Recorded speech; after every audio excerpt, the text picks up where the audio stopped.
Revue de la machine à expresso Lavazza Expresso Point, ça c'est le modèle EL 3200 que j'ai depuis maintenant 4 ans, acheté en septembre 2008 et nous sommes en juillet 2012.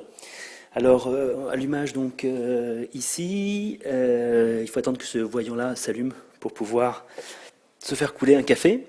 La machine est équipée ici d'un compteur. Vous voyez, en 4 ans, j'ai bu 3854 cafés.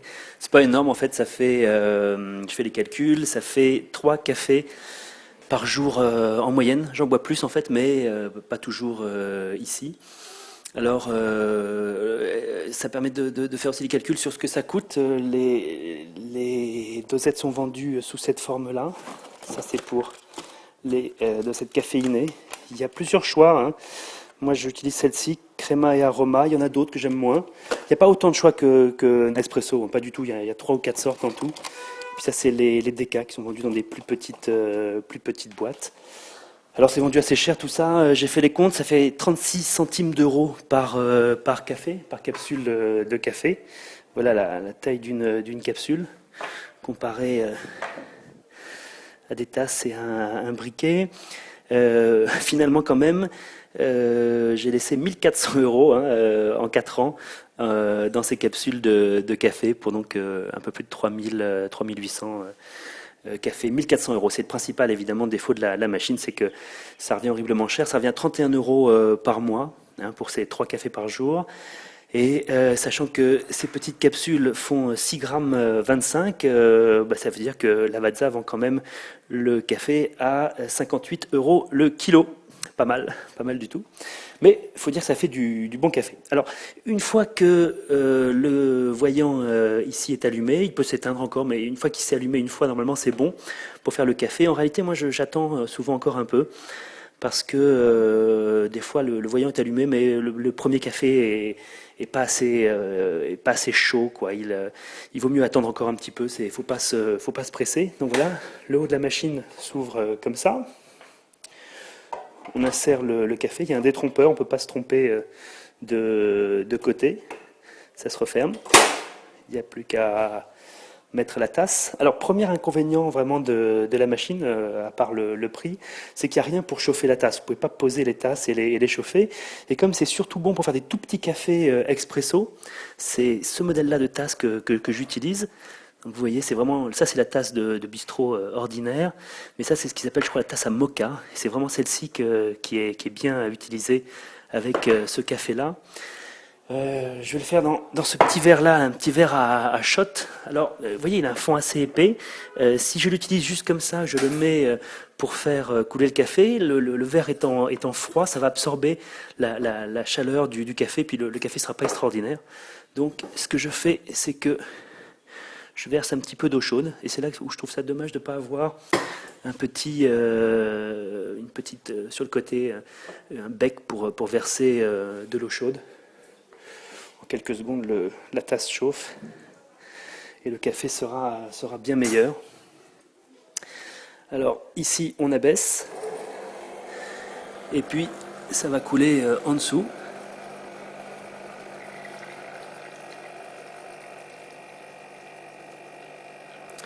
Pas mal de crème. Ça fait vraiment un très bon café. C'est pas du tout le même niveau que Nespresso, hein. C'est bien meilleur. Maintenant, si on me sert un espresso, je trouve pas ça génial. Alors qu'avant, j'avais une machine espresso et j'en étais finalement assez content. Ça fait un bon café avec une belle texture. Pas mal de crème, une belle crème, qui est agréable, qui a un bon goût bien amer.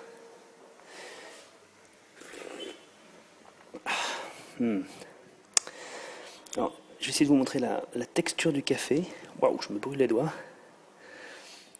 Mais c'est vraiment la texture du café fait sous haute pression, quoi, hein. C'est pas du tout les machines, d'autres machines plus petites. Celle-ci quand même assez massive.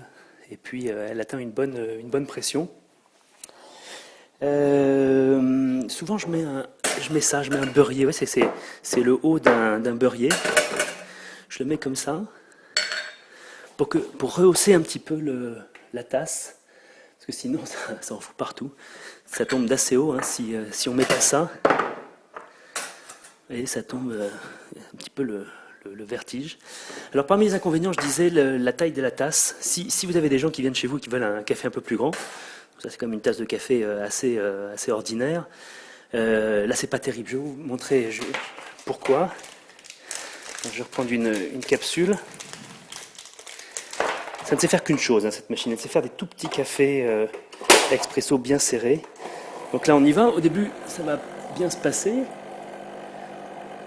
On va avoir, voilà, café bien noir, suivi par la créma. Jusqu'ici, tout va bien. Vous voyez que ça éclabousse un peu partout. Et alors ça va se gâter à partir de là, on dépasse la tasse de... Et si vous regardez bien, c'est plus vraiment du café qui coule, c'est de l'eau en fait. C'est de l'eau chaude qui passe à travers le marc de café, qui a épuisé son potentiel. Et c'est ça qui va petit à petit remplir la tasse. C'est pas génial en fait. Et si vous voulez vraiment avoir une tasse, ça fait un petit peu de café puis beaucoup de ce jus là qui a pas un très bon goût en fait. Hein. Si on goûte juste ce jus là, il est pas bon. À la limite, vaut mieux faire couler quelques gouttes d'expresso et puis rallonger ensuite avec de l'eau chaude. Alors, j'ai pas eu beaucoup de café raté, de panne. De temps en temps, ici, quand on met le café, on appuie, ça bloque un petit peu. Et ça vient en fait à chaque fois d'ici. Vous voyez, c'est la réserve. Alors, je ne sais pas si vous voyez, il y a de l'eau au fond. Parce que le café, l'eau qui tombe pas dans la tasse est en fait jetée dans ce bac. Alors, des fois, ça peut en foutre un petit peu partout quand on le vide. Voilà, c'est pas la partie la plus propre de la machine. Il faut la nettoyer régulièrement. C'est vraiment facile d'entretien, ça c'est l'avantage, surtout si vous êtes au bureau. J'en ai une, j'ai la même au bureau. C'est vraiment très pratique. Vous recevez des gens, vous faites le café sans rien salir. L'eau se remplit ici, ça se soulève.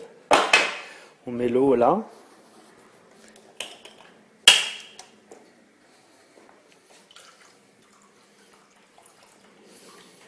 Ça a une bonne contenance. C'est amovible de toute façon. Au fond, vous voyez, il y a une espèce de filtre pour enlever le calcaire.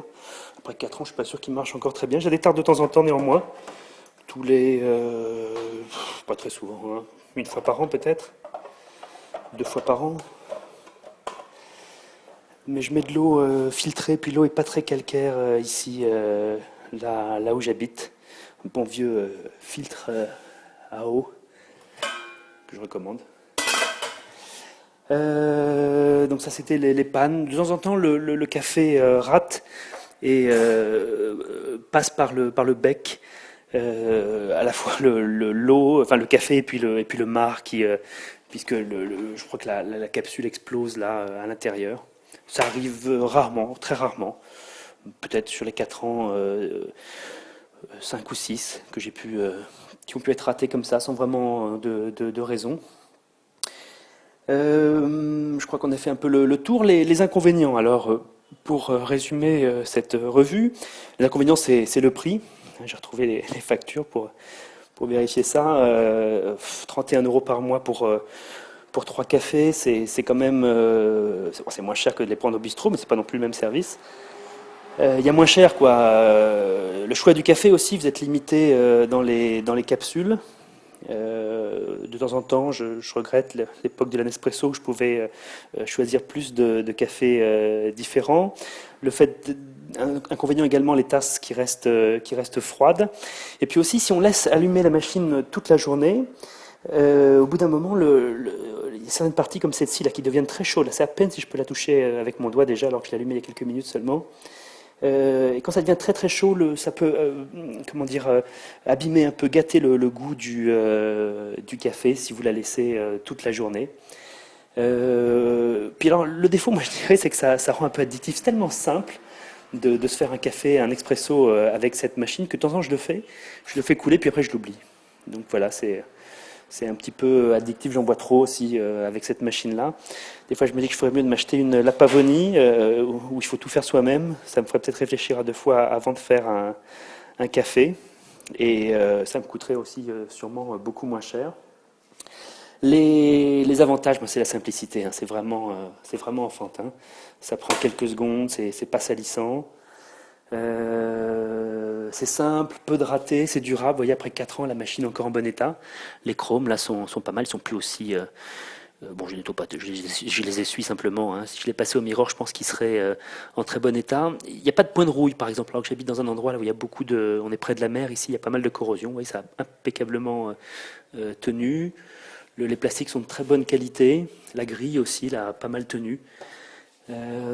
C'est durable donc, et puis c'est propre, hein, on ne salit pas. Je dirais que c'est idéal pour le bureau, pour les endroits où vous ne pouvez pas vous permettre d'avoir du café moulu, des résidus.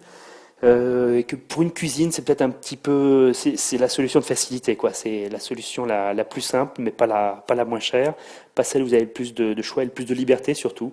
Vous êtes évidemment marié avec ces capsules qui sont la vraie source de revenus de cette machine, sa raison d'être. Voilà pour cette revue, j'espère que ça vous aura été utile. Merci d'avoir regardé.